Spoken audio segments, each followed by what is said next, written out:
Alright, sorry for this video being so delayed, but let's talk about the preseason game versus the Commanders.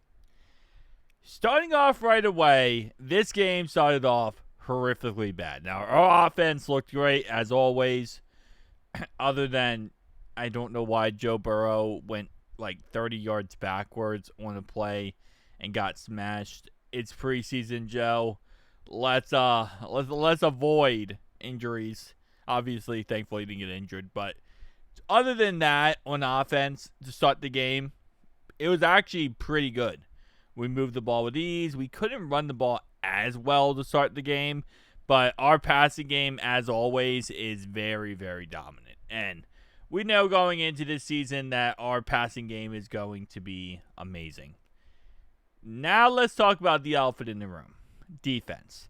Now it is preseason, so obviously, yes, we are, coming out with a very vanilla defense.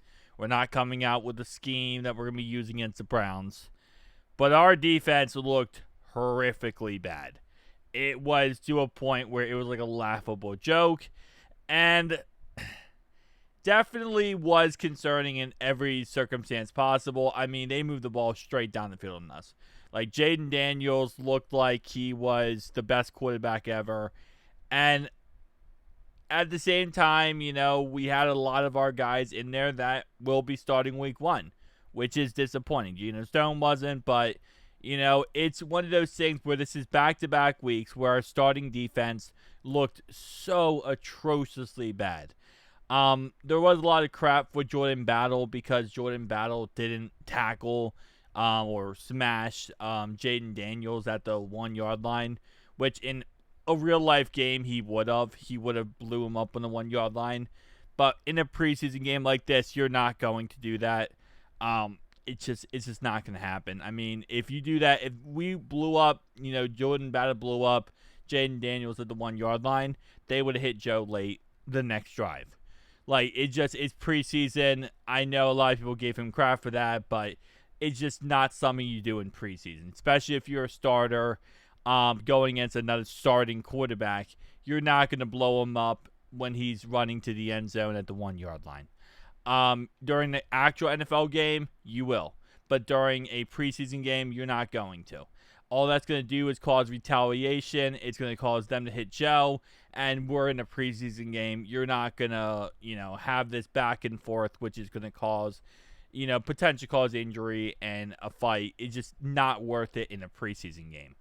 Now and again, in a regular season game, you would see Jordan Battle blow him up. And again, he would stop him at the 1 yard line, let alone Jaden Daniels is a very physical player. He might just push his way in the end zone anyway. And then again, you could also see Jordan Battle get hurt in this situation as well. Across the board, the first team defense sucked. Just like last week, it seems like after that first team defense kind of faded away, which again, thankfully they did, because we have 14 points in the first quarter, our defense really locks in. And it's funny because our backup defense seems like they play so much better than our starting defense. Now, obviously, over time of the game, you're going to have backups come in, and right, so it's not like you're playing the best of the best as time goes on.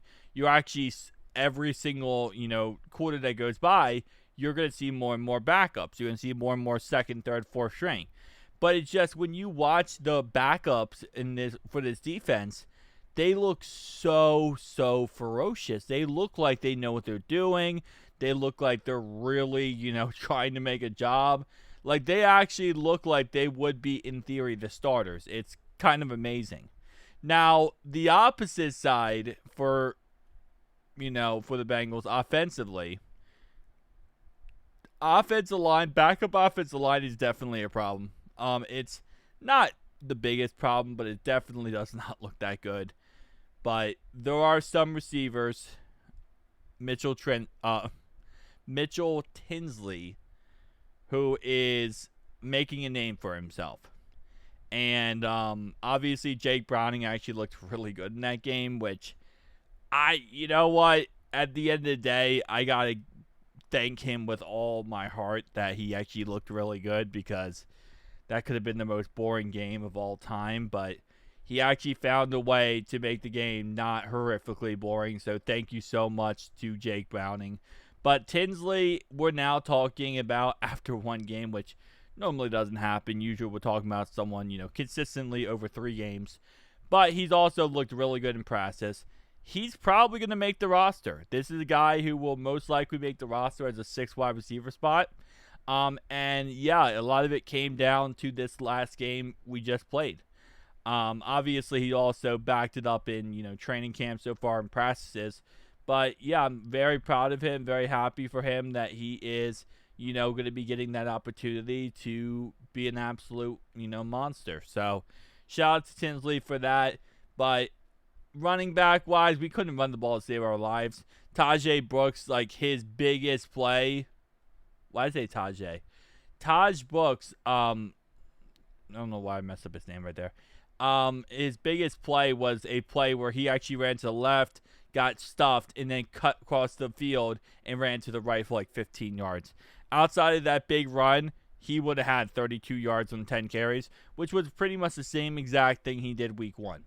So we couldn't run the ball again. It's not looking good for our rushing attack. Now, when Chase Brown, did obviously have 5 rushes in this game, he looked good. He looked good week 1. He looked good week 2. They did try out Jalen Rivers at right guard. So Lucas Patrick only played for a certain amount of time, and then they took him out, and then they put in Jalen Rivers at right guard. He didn't look atrocious. He really didn't.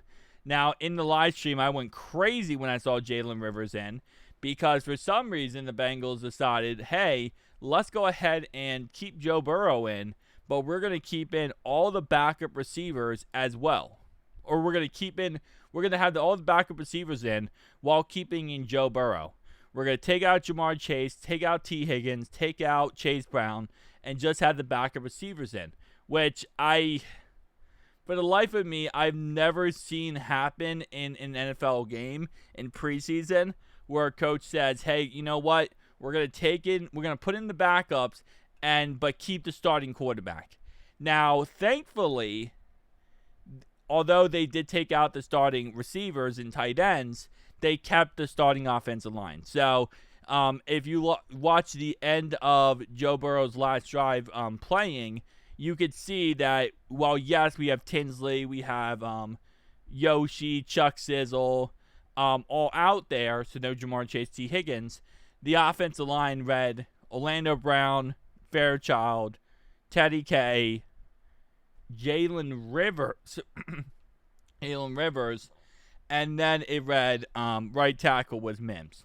So at first I went crazy because I thought that it was all backups on the offensive line as well, but it wasn't, which I think you can understand my frustration if it was all offensive line backups, as we would have simply had backup offensive linemen protecting for our starting quarterback in a preseason game that in all intents and purposes doesn't matter.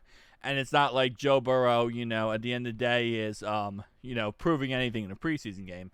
He is Joe Burrow. So it was one of those situations where thankfully I was incorrect, and, Zach Taylor, I think, would have gotten a lot of crap if I wasn't.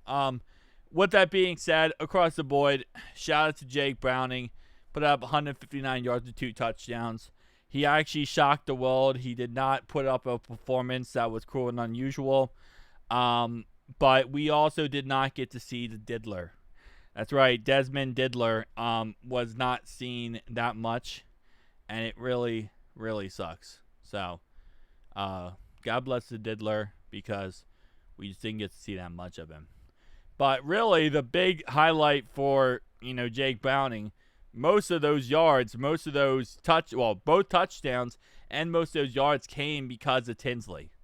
So I will say Jake Browning, man, he got to owe a big W to Tinsley, because Tinsley was almost single-handedly the reason why he had such good of a night. I mean, and he kept going to him, right? Him and Chuck Sizzle was Jake Browning's best friends, and especially again after the week 1 performance, you just didn't think he was going to put up a crazy numbers. That's Tinsley I'm talking about. But he did, and he did a pretty damn good job. So shout out to Tinsley for getting the job done and potentially making the roster after one game.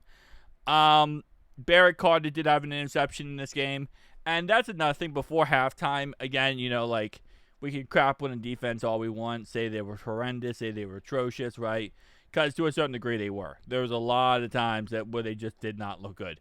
But before halftime, we had a interception, a sack, a 3-and-out, and then another interception. Which, again, for a defense that definitely wasn't perfect, that is absolutely gorgeous. Like, that is the most beautiful thing you could ask. And you saw it with the offense. The offense really responded well. The offense got the job done. So just shout out to the boys for that before halftime. Really getting that situation worked out. Now, again, like I said, listen, at the end of the day, this is preseason, right? So we're trying to take away as much as possible while realizing the situation at hand, that it is a preseason game. But I think across the board, our takeaways from this game is simply going to be the fact that we definitely have stuff we need to work on, right? We still have a lot of stuff we need to work on. A lot of it is fundamentals, especially when it comes to the starting unit. But I think this is a good step forward where I really am starting to feel more and more confident about our backups. Which, again, not always the case when it comes to the Bengals, right? We don't always have this crazy, like, oh, wow, our backups are actually pretty good. I think if there was a issue or problem, our backups really stepped up and showed us that they can help us out in every fashion possible. So, again, like I said, it's one of those things where you go back, you look at it, and you're like, oh, okay. It wasn't the sexiest game, but I am happy that we walked away with, some positive takeaways. And that's really all you can ask for in preseason. Just walk away with some positive takeaways. But see you guys in the next one, though. Peace out.